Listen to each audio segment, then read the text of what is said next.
इस लेक्चर में हम क्रिस्टल फील्ड थ्योरी में चतुष्फलकीय संकुलों में किस तरीके से विपाटन होता है और उनका निर्माण किस तरीके से होता है, वह वर्गाकार समतलीय संकुलों में का निर्माण और उनमें कक्षकों का विपाटन किस तरीके से होता है, इसके बारे में अध्ययन करेंगे। यहाँ पर हम सबसे पहले क्रिस्टल फील्ड थ्योरी के आधार पर चतुष्फलकीय संकुलों का निर्माण किस तरीके से होगा इसके बारे में जानेंगे।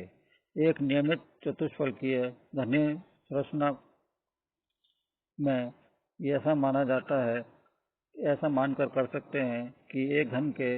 अपोजिट डायगोनल पर लिगैंड उपस्थित है और घन के केंद्र पर मेटल आयन उपस्थित है। तो यह चार कॉर्नर के ऊपर एकांतर क्रम में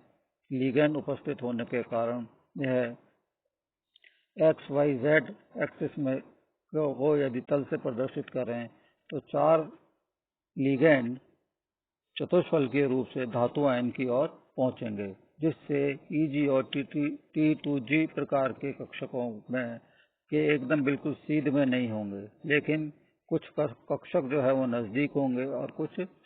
इन कक्षक जो है इन लिगेंडों से दूर होंगे। यदि हम यह माने कि यह कक्षक जो है धातु आयन और लिगेंड के Eg कक्षकों की और T2G और लिगेंड के कक्षकों की तुलना करें उनके बंद कोणों की, तो हम देखते हैं कि Eg कक्षक के जो केंद्रीय धातु आयन और लिगेंड के मध्य कोण है वह 54 डिग्री 44 मिनट है, जबकि T2G कक्षकों का केंद्रीय धातु आयन व लिगेंड के मध्य का कोण 35 डिग्री 16 मिनट है। इसका मतलब T2G कक्षक जो है वह अधिक नजदीक है और Eg कक्षक कम नजदीक हैं या थोड़ा दूरी पर हैं। इसके कारण से T2G कक्षक अधिक प्रभावित होंगे और जैसा कि हम चित्र में भी देखते हैं तो जो नजदीक वाले कक्षक हैं उनमें इलेक्ट्रॉन जो है वह अधिक प्रतिकर्षित होने के कारण वह उच्च ऊर्जा के होंगे और जो नजदीक हैं वह अधिक प्रतिकर्षित होंगे और जो दूर हैं वह कम प्रतिकर्षित होंगे। तो T2G कक्षक क्योंकि यहाँ पे 54 डिग्री 44 मिनट का बंद कोण है T2G कक्षकों का लिगेंड के कक्षकों के बीच में, तो यह कम प्रतिकर्षित होंगे, जिसकी वजह से T2G कक्षक जो है वह अधिक ऊर्जा के और Eg कक्षक जो है वह कम ऊर्जा के हो जाते हैं। तो इस ऊर्जा के विपाटन के कारण ही यहाँ पर जब Eg कक्षकों और T2G कक्षकों की ऊर्जा अपेक्षाकृत है वह तो अधिक होती है, लेकिन यदि T2G और Eg कक्षक के आपस की तुलना करें तो Eg कक्षक जो है वह कम ऊर्जा के होंगे और T2G कक्षक अधिक ऊर्जा के होंगे, जैसा कि हम इस चित्र के आधार पर भी इनके ऊर्जा आरेखों के आधार पर भी देख सकते हैं। और यहाँ पर क्रिस्टल क्षेत्र से यदि इसकी तुलना करें, अष्टफलकीय क्षेत्र से यदि इसकी तुलना करें चतुष्फलकीय क्षेत्र के विपाटन की, तो हम देखते हैं कि यह क्रम जो है अष्टफलकीय विपाटन के क्रम से विपरीत होता है। अष्टफलकीय क्षेत्र में T2G कक्षक जो है वह कम ऊर्जा के होते हैं और Eg कक्षक जो है वह अधिक ऊर्जा के होंगे। जैसा कि हम पहले पढ़ चुके हैं, Eg कक्षक जो है वो dx² - y² और dz² को कहा जाता है और T2G कक्षक dxy, dxz और dyz प्रकार के कक्षकों को कहा जाता है। तो यहाँ पर इन लिगेंडों की दिशा के कारण और इनकी संख्या कम होने के कारण यह ऐसा होता है। यदि हम T2G कक्षक और Eg कक्षकों की बात करें तो जिस तरीके से अष्टफलकीय विन्यास में संकुलों के निर्माण के दौरान T2G और Eg कक्षकों का विपाटन होता है, उसी तरीके से यहाँ भी विपाटन हो रहा है। अंतर केवल इतना है कि यहाँ पर Eg कक्षक जो है चतुष्फलकीय संकुलों के निर्माण के दौरान कम ऊर्जा के होते हैं और T2G कक्षक जो है वह अपेक्षाकृत अधिक ऊर्जा के हो जाते हैं, और लेकिन औसत ऊर्जा के मान में वृद्धि होती है। यदि अष्टफल के तुलना संकुलों की और चतुष्फल के संकुलों में इन 5 कक्षकों की औसत ऊर्जाओं के मान में वृद्धि का देखें तो क्योंकि वहां पर 6 लिगेंड अष्टफल के विन्यास के दौरान एक दूसरे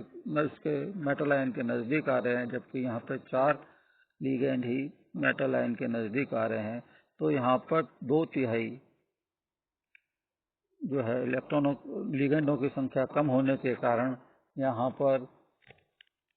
औसत ऊर्जा के मान में वृद्धि तो होती है, लेकिन अष्टफल के तुलना में यहाँ पर डी कक्षकों के औसत ऊर्जा के मान में उतनी वृद्धि नहीं होती है।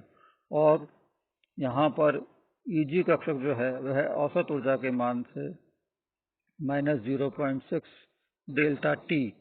जो कि डेल्टा ओ से थोड़ा भिन्न होगा, कम होगा, वह इतना कम हो जाती इतनी ऊर्जा उसकी कम हो जाएगी। यानी Eg कक्षकों की ऊर्जा उसके औसत जो कक्षक औसत ऊर्जा का मान है उस मान से यदि तुलना करें तो Eg कक्षक की ऊर्जा -0.6 डेल्टा टी कम होगी, और T2G कक्षकों की ऊर्जा जो है वह +0.4 डेल्टा टी औसत ऊर्जा के मान से अधिक हो जाएगी। यानी कुल औसत ऊर्जा के मान में तो वृद्धि होती है, लेकिन वह औसत ऊर्जा के मान से Eg कक्षकों और T2G कक्षकों की तुलना करें तो यह ऊर्जा परिवर्तन इस तरीके से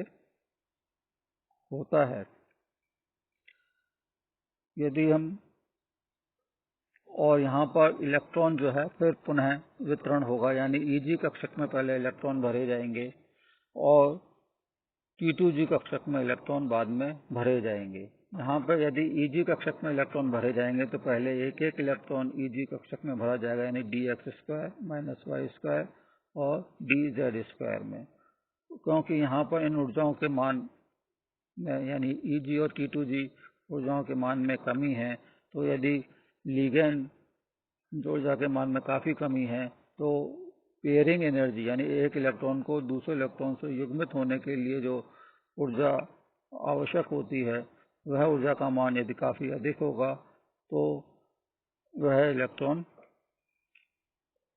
पेयर अप नहीं होंगे। और यदि इलेक्ट्रॉन को ट्रांजिशन होने में ऊर्जा का मान कम लगेगा और पेयरिंग ऊर्जा का मान जो है वह अधिक होगा तो इलेक्ट्रॉन पेयर होने के बजाय अगले कक्षक यानी T2G कक्षक में पहुंच जाएंगे। यानी इलेक्ट्रॉन जो है यदि तीसरा इलेक्ट्रॉन भी जो है वह इस बात के ऊपर निर्भर करेगा कि Eg कक्षक और T2G कक्षकों के बीच का ऊर्जा अंतराल कितना है और पेयरिंग ऊर्जा का मान कितना है। यदि पेयरिंग ऊर्जा का मान अधिक है और T2G ऊर्जा और Eg कक्षकों की ऊर्जा का मान कम है तो इलेक्ट्रॉन T2G कक्षक में चला जाएगा। Eg कक्षक भरने के बाद वह T2G कक्षक में चला जाएगा। और यदि पेयरिंग ऊर्जा का मान कम है और T2G ऊर्जा का मान और Eg कक्षक का मान अधिक है तो इलेक्ट्रॉन पेयर अप हो जाएंगे। तो इस तरीके से हम चतुष्फलकीय विन्यास के बारे में, इनके स्प्लिटिंग के बारे में समझ सकते हैं। वर्गाकार समतलीय संकुलों में क्रिस्टल क्षेत्र विपाटन, स्क्वायर प्लेनर कॉम्प्लेक्सेस में क्रिस्टल फील्ड स्प्लिटिंग यानी इन कक्षकों का विपाटन किस तरीके से होता है इसके बारे में हम जानेंगे। ऐसा माना जाता है कि अष्टफलकीय विन्यास जो है उसका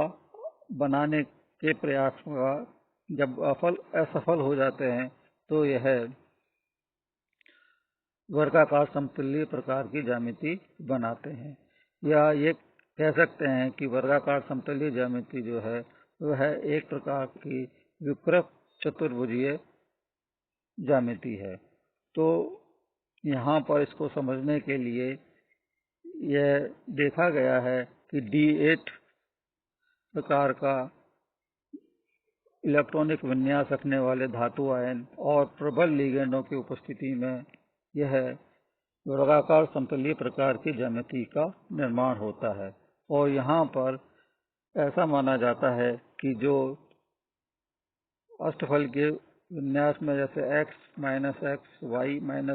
और z और -z अक्ष से इलेक्ट्रॉन लिगेंड में धातु आयन की ओर आते हैं, उसी तरीके से यहाँ भी x और -x, y और -y अक्ष से लिगेंड आते हैं और z और -z की तरफ से लिगेंड आने का प्रयास करते हैं, लेकिन प्रतिकर्षण अधिक होने के कारण, क्योंकि d8 इलेक्ट्रॉनिक विन्यास में इलेक्ट्रॉन जो है वह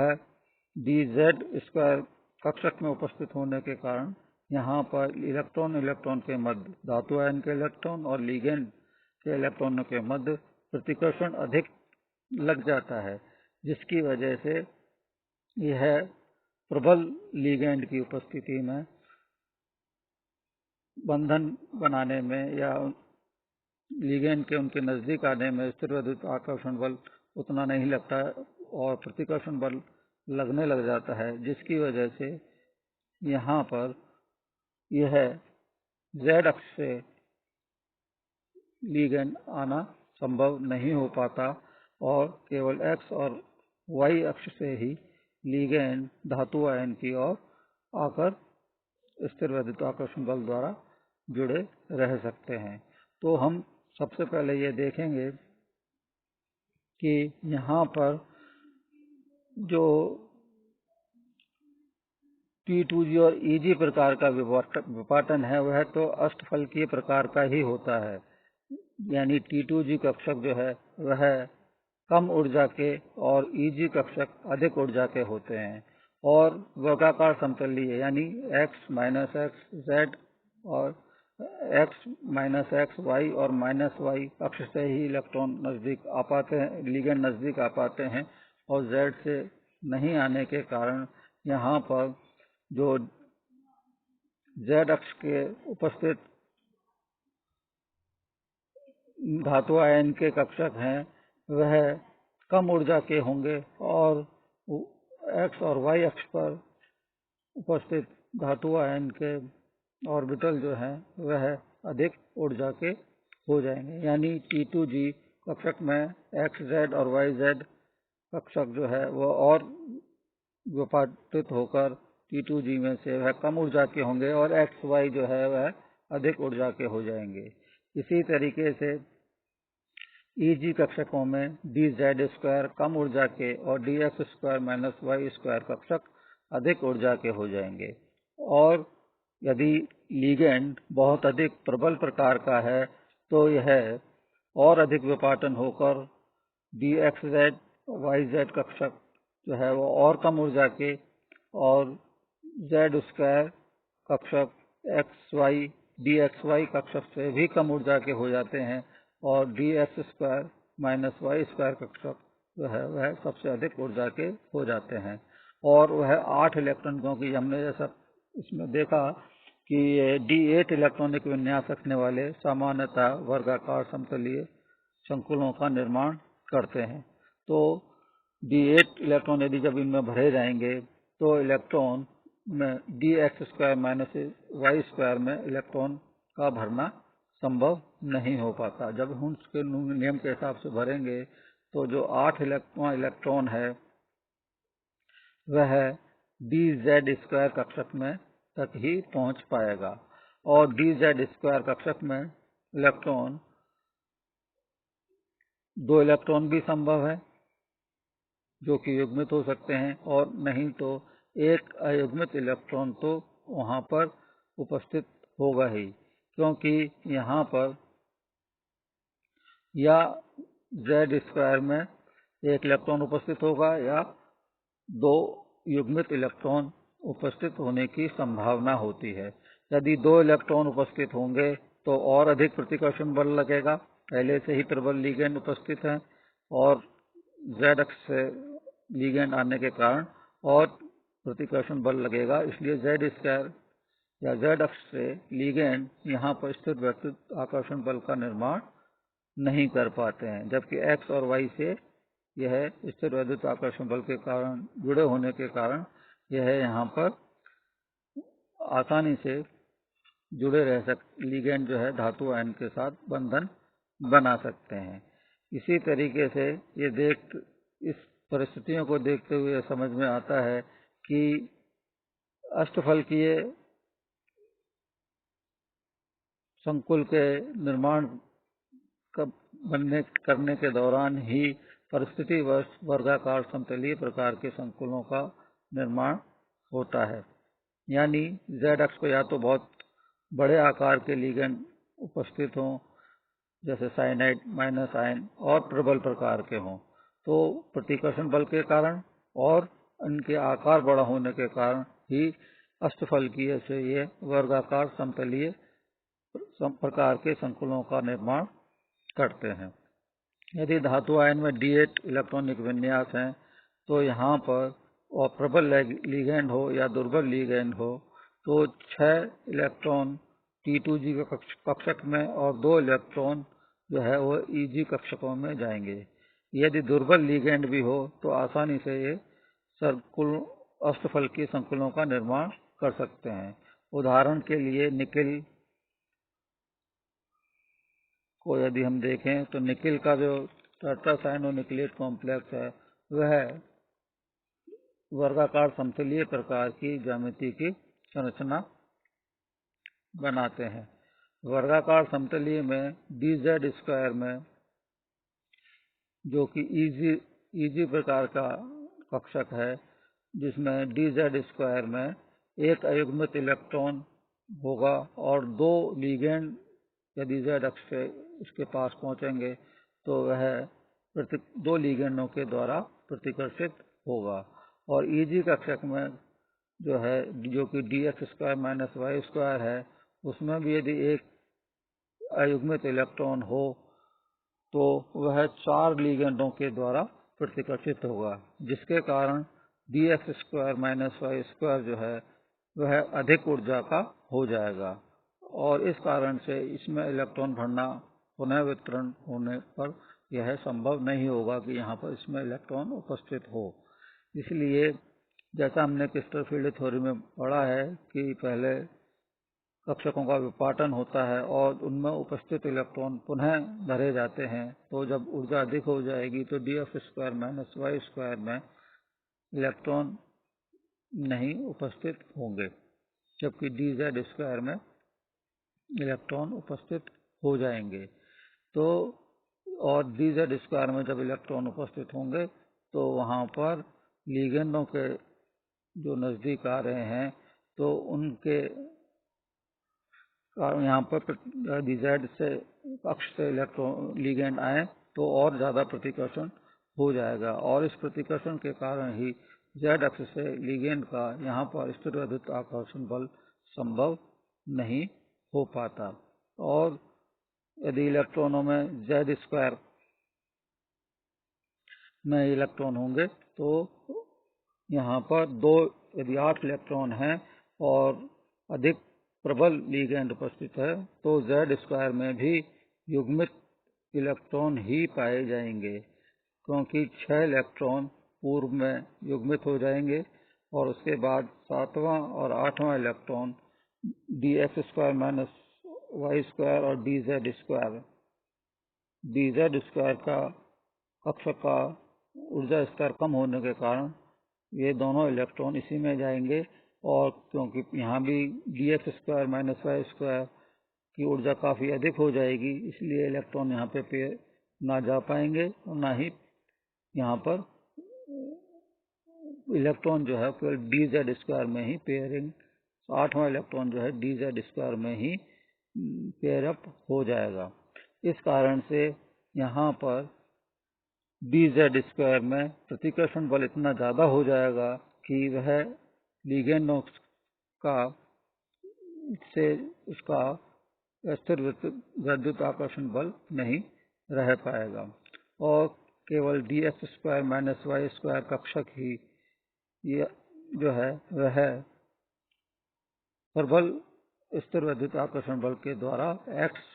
x, y और +y और -y अक्ष से ही धातु आयन के नजदीक पहुंच पाएंगे और यही जो है स्थिर वैद्युत आकर्षण बल को कर पाएंगे। इस कारण से जैसे हमने संयोजकता बंध सिद्धांत में भी देखा कि Z² कक्षक जो है वह संकरण में भाग नहीं लेता है, जबकि dx² - y² और dz ही कक्षक जो है वो संकरण में भाग लेगा, यानी 3D का ही dx² - y² कक्षक, 4s कक्षक और 4p के दो कक्षक ही संकरण में भाग लेकर dsp2 प्रकार का संकरण प्रदर्शित करेंगे और वर्गाकार समतलीय ज्यामिति का निर्माण करेंगे। तो D8 इलेक्ट्रॉनिक विन्यास वाले भारी धातु आयन व उच्च आवेश रखने वाले धातु आयन प्लेटिनम +2 और ओरिक +2 आयन में CFSE का मान अधिक होने के कारण यह दुर्बल लिगेंडों के साथ भी वर्गाकार समतलीय संकुल का निर्माण कर लेते हैं। तो दुर्बल लिगेंड जैसे हैलाइड ब्रोमाइड आयन यहाँ पर प्लेटिनम के साथ और ओरिक के साथ वर्गाकार समतलीय ज्यामिति का निर्माण कर लेते हैं। और यदि दुर्बल लिगेंड क्षेत्र में भी D4 विन्यास रखने वाले धातु आयन भी वर्ग समतलीय संकुल का निर्माण कर सकते हैं, क्योंकि यहाँ पर dz कक्षक में केवल एक अयुग्मित इलेक्ट्रॉन होगा जो कि 7वां इलेक्ट्रॉन होगा और 8वां इलेक्ट्रॉन जो है वह dx² - y² कक्षक में होगा, क्योंकि एक अयुग्मित इलेक्ट्रॉन जो है वह क्योंकि D4 में 4 इलेक्ट्रॉन ही होंगे, इसलिए D4 में जो चौथा इलेक्ट्रॉन dz² में जो कि अयुग्मित इलेक्ट्रॉन होगा वही होगा। dx² - y² में कोई भी इलेक्ट्रॉन यहाँ पर संभव ही नहीं होगा। इसलिए जो एसिटाइल एसीटोनेट क्रोमियम के साथ मिलकर वर्गाकार समतलीय संरचना का निर्माण कर लेते हैं और क्रोमियम का ब्रोमीन और वाटर के साथ मिलकर वर्गाकार समतलीय संरचना का या संकुल का निर्माण कर लेते हैं। ऐसा हम इन क्रिस्टल फील्ड थ्योरी सिद्धांत के आधार पर इन ज्यामिति को आसानी से समझ सकते हैं और उसका एक्सप्लेन कर सकते हैं, उसकी व्याख्या कर सकते हैं कि ऐसा क्यों हो रहा है और ऊर्जाओं का इनमें क्या अंतर है और किस आधार पर इलेक्ट्रॉन पुनः भरे जा रहे हैं, और उस ऊर्जा वितरण के आधार पर उनके स्थायित्व की व्याख्या भी की जा सकती है। तो इस सिद्धांत के आधार पर ज्यामितियों के उनके स्थायित्व की बहुत आसानी से व्याख्या यहाँ पर संभव है और वर्गाकार समतलीय संरचना में की व्याख्या तो इसमें बहुत आसानी से संभव है और उनके ऊर्जाओं के एक दूसरे के सापेक्ष क्या परिवर्तन हो रहे हैं, डी कक्षकों की ऊर्जाओं में क्या क्या परिवर्तन लिगेंड के साथ प्रभावित हो रहे हैं, उसका बारे में भी अध्ययन किया जा सकता है।